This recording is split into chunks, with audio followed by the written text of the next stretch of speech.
पुस्तक का नाम उदारता और दूरदर्शिता। लेखक पंडित श्रीराम शर्मा आचार्य। ऑडियो 3। संकीर्णता मनोमालिन्य की उत्पादक है। संकीर्णता मानव स्वभाव का बड़ा दोष है। मनुष्य एक सामाजिक जीव है और उसका जीवन तभी सफल माना जा सकता है जब वह दूसरे लोगों को अपना सहयोग और सहायता प्रदान करे। पर जो लोग स्वभाव की संकीर्णता के कारण यह विचार करते हैं कि हम उन्हीं लोगों की सहायता करें जिनसे हमको सहायता मिलती है, भूत में मिल चुकी है या भविष्य में मिलने की आशा है, तो उनसे भलाई की बहुत ही कम संभावना रखनी चाहिए। ऐसी सौदा करने की मनोवृत्ति कभी प्रशंसनीय नहीं कही जा सकती और उससे किसी का विशेष लाभ नहीं हो सकता। संकीर्ण स्वभाव वाले व्यक्ति प्रायः किसी की प्रशंसा करना या किया जाना भी सहन नहीं करते। वे सदैव अपने लाभ पर दृष्टि रखते हैं और दूसरों को जहाँ तक हो सके सहायता न देना उनका स्वभाव होता है। इतना ही नहीं, वे प्रायः दूसरों के दोष भी तलाश किया करते हैं और उनकी आवश्यकता से अधिक कटु आलोचना करते हैं, जिससे वह व्यक्ति दूसरों की निगाह से गिर जाए। दूसरों के दोष देखना कठिन बात नहीं है। सहज ही छोटी मोटी भूलों को पकड़कर किसी की भी आलोचना की जा सकती है। तिल का ताड़ बनाया जा सकता है।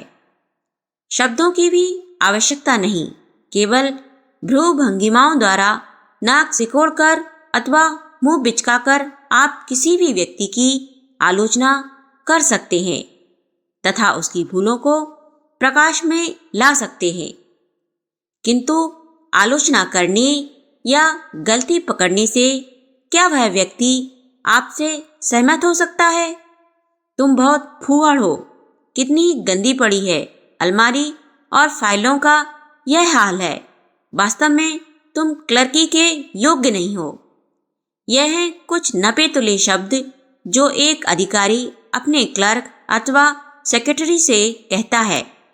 ये वाक्य किसी भी भांति से एक छुरी से कम नहीं है।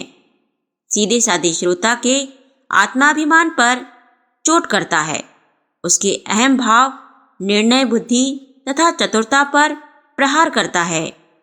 क्या इससे वह अपना मस्तिष्क बदल देगा? कदापि नहीं। प्लेटो और कांट के महान तर्कशास्त्र का आश्रय लेकर भी उससे बहस की जाए तो भी व्यर्थ होगा, क्योंकि आलोचना के इस वाक्य ने उसकी भावनाओं को ठेस पहुंचाई है।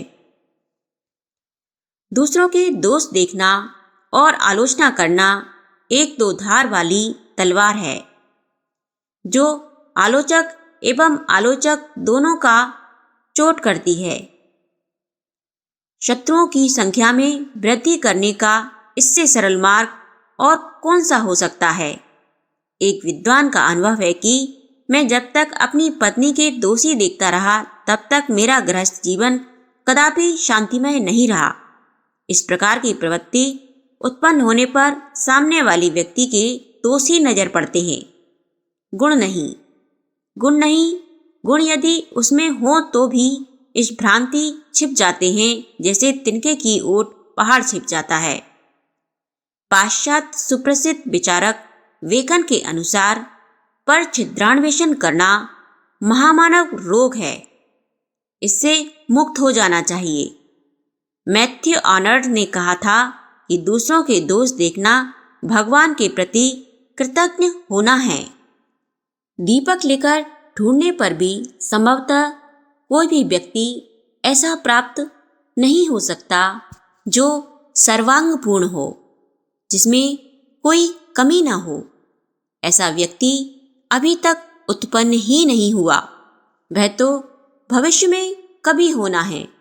तब तक किसी को गलत बताना, काटछाट करना कहाँ तक उचित है?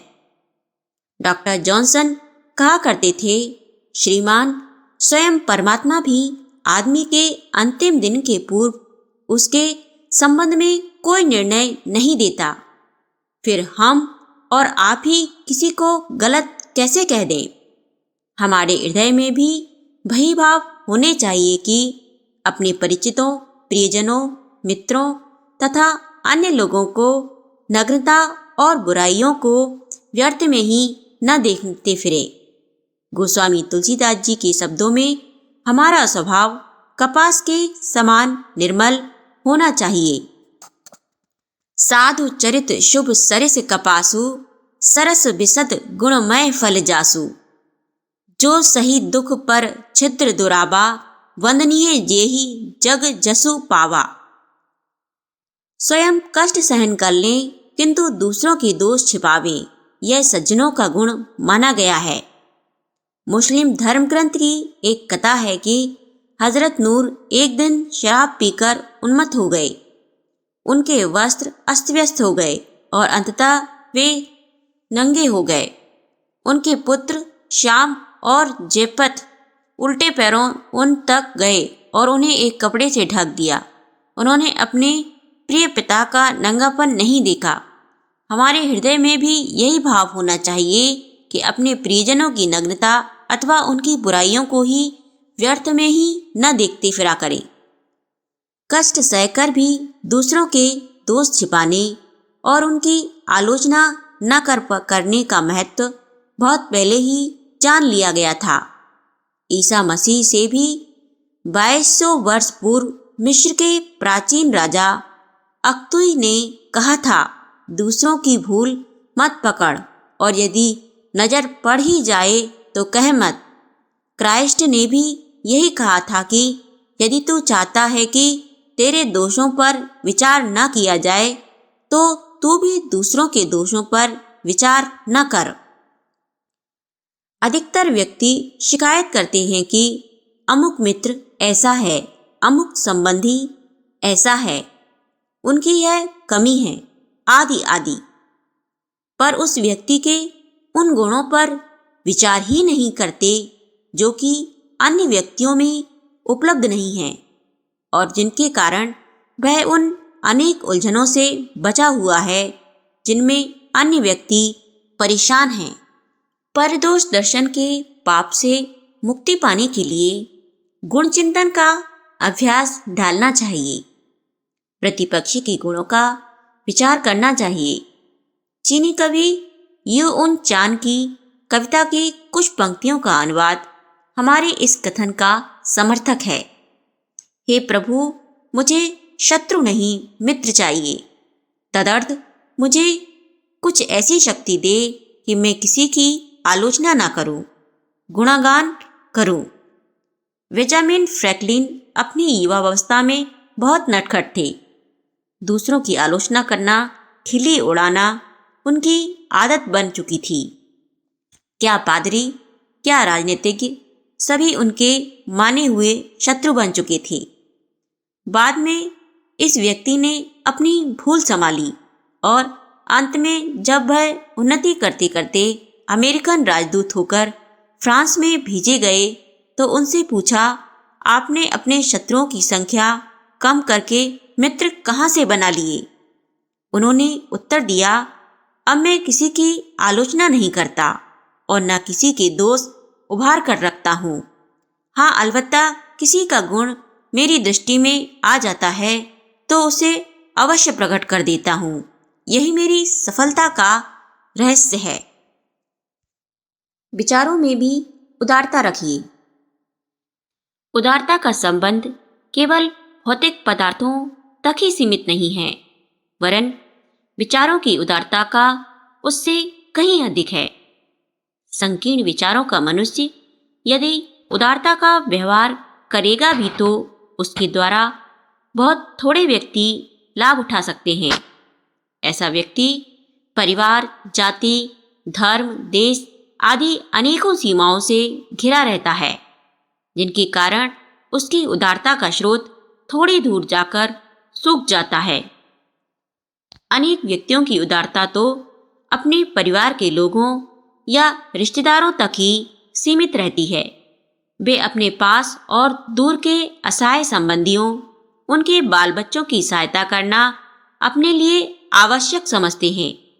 इसका एक कारण यह भी होता है कि अगर उनके समर्थशाली होते हुए उनके संबंधी बहुत बुरी हालत में फिरते नजर आवे, जगह जगह सहायता को हाथ फैलाते रहें अथवा किसी प्रकार के खोटे काम करके जीवन निर्वाह करें, तो इसमें उनका भी अपयश होता है। अन्य लोग चाहे जब उनको ताना दे सकते हैं कि तुम्हारे रिश्तेदार तो गली गली मारे मारे फिरते हैं और तुम यहाँ लाड साहब ही दिखाते हो। पीठ पीछे तो ऐसे व्यक्तियों की आमतौर पर निंदा होती है। इसलिए ऐसे लोगों की उदारता बहुत कुछ अपने स्वार्थ के कारण ही होती है और उनका समाज पर विशेष प्रभाव नहीं पड़ता। कुछ लोग अपनी जाति वालों की सहायता करना ही श्रेष्ठ कर्म समझते हैं। कुछ समय पहले यह मनोवृत्ति विशेष रूप से उत्पन्न हुई थी और इसके फलस्वरूप अग्रवाल, खंडेलवाल, बाहरसैनी, कानकुब्ज, सूर्यपारीण, गौड़, सनाड्य, खत्री, छत्री, राजपूत, कायस्थ, कुर्मी, तेली, जायसवाल, भुर्जी, वैश्य, कुशवाहा, जाटव आदि सैकड़ों जातियों की तरफ से पृथक पृथक शिक्षा संस्थाएं, मंदिरों, पुस्तकालयों, धर्मशालाओं आदि की स्थापना की गई थी।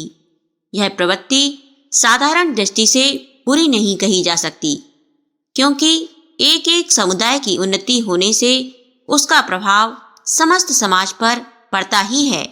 पर जो लोग उदारता की सीमा अपनी जाति तक ही मान बैठ लेते हैं, उनका दृष्टिकोण प्रायः सीमित ही बना रहता है और राष्ट्रीय विकास के कार्यों में वे कभी समुचित भाग नहीं ले पाते।